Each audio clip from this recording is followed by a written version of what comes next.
Olá, amigos e amigas, bem-vindos e bem-vindas ao meu canal Por um Novo Amanhã. Sou Luiz Rorato e hoje eu vou continuar falando sobre a rapaziada que anda irritada porque foi contrariada. Essa rapaziada do Supremo Tribunal Federal que está ressentida pelo fato do Congresso, da Câmara dos Deputados e do Senado Federal ter colocado limitações no circo das decisões monocráticas, que aliás esse circo foi além do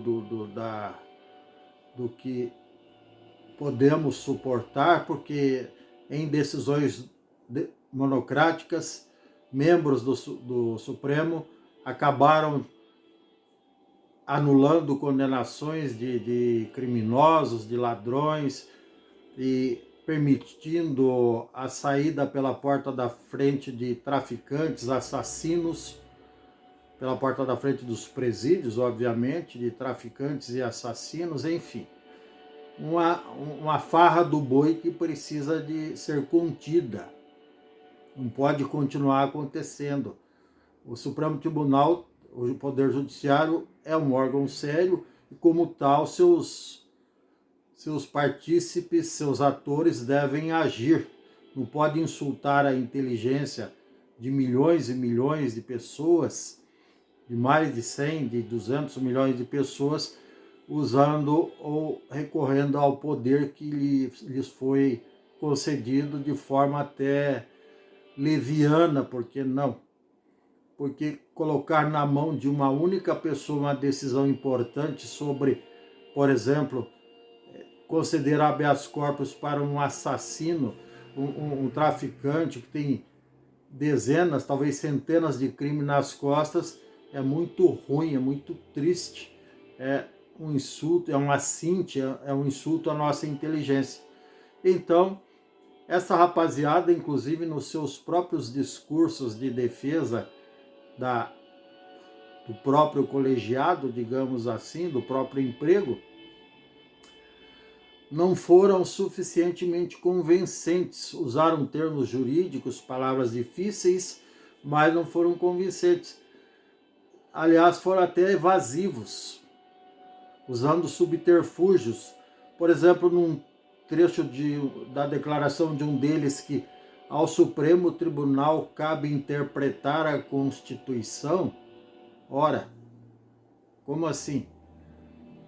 Quando chega uma questão sobre um indivíduo lá que está questionando, está se pedindo a sua acusação ou sua absolvição, eles se pronunciam sobre isso, eles não estão se interpretando a Constituição.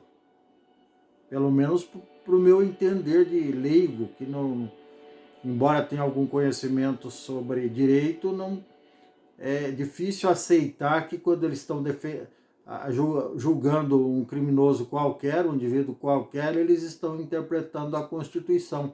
Até porque a Constituição não é livro sagrado, não é a Bíblia, não é o Torá, não é o Alcorão ou qualquer outro livro sagrado, ou uma peça de teatro, ou uma música que deva ser interpretada. A Constituição, ela fala sobre direitos e obrigações.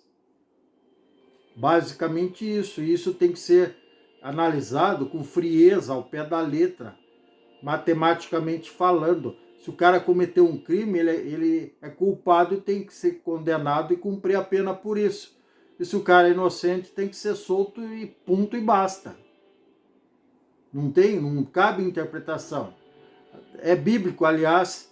Jesus disse em algum momento lá, sim, sim, sim, não, não. Não tem meio termo para a culpa, para o crime. Se o cara é culpado, tem que responder por isso, e se é inocente, tem que ser absolvido. Agora, o que acontece no Supremo, o que nós assistimos aí em outros tribunais, menos relevantes, digamos assim, do ponto de vista da hierarquia do Poder Judiciário, é que os simpatizantes do atorado do partido A defendem o cara, ou pior das hipóteses, sentam em cima do processo para beneficiar o cara e ele e o processo ser extinto por decurso de prazo. E o inverso é verdadeiro também, quando o cara... Enfim, é complicado. Isso aconteceu inclusive no Supremo. Teve o próprio sujeito que teve a decisão democrática que anulou as condenações e as provas contra o Lula, que aliás tinha sido condenado em primeira e em segunda instância, por exemplo, fez campanha para o Lula e para a Dilma, para o PT. O cara era um petista roxo e, de repente, ao invés de fazer o que manda a lei magna, no caso, e que outros juristas fariam no exercício de sua profissão, se declarar impedido de julgar o indivíduo, porque tinha relação de amizade e de simpatia, digamos assim, partidário, ideológico, escambau, mas não, o cara, ao contrário disso tudo, que manda a boa santa, boa ética, o cara usou as prerrogativas do poder que tem para beneficiar o seu amiguinho. Aí ficou esquisito o negócio. E muito pior do que isso, consolidaram, usaram como argumento e provas, entre aspas, para justificar a anulação das condenações,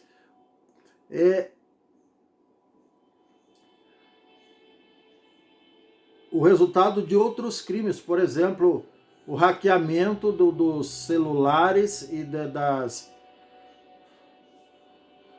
das conversas que os ministros e promotores que julgaram o caso, o hackeamento, vejam bem, o hackeamento por criminosos, que aliás o indivíduo acabou sendo preso, um ou mais, acho que foram 2, a pedido de outros criminosos e muito provavelmente editado, até porque o Ministério Público e a Polícia Federal, que ficaram feias nessa foto e que estavam apoiando e por trás da Operação Lava Jato, e a próxima 13ª Vara Criminal de Curitiba, a Vara Federal de Curitiba, que tinha à frente na época o ministro Sérgio Moro, que fez a burrice de deixar de ser juiz para entrar no governo desastroso do Bolsonaro.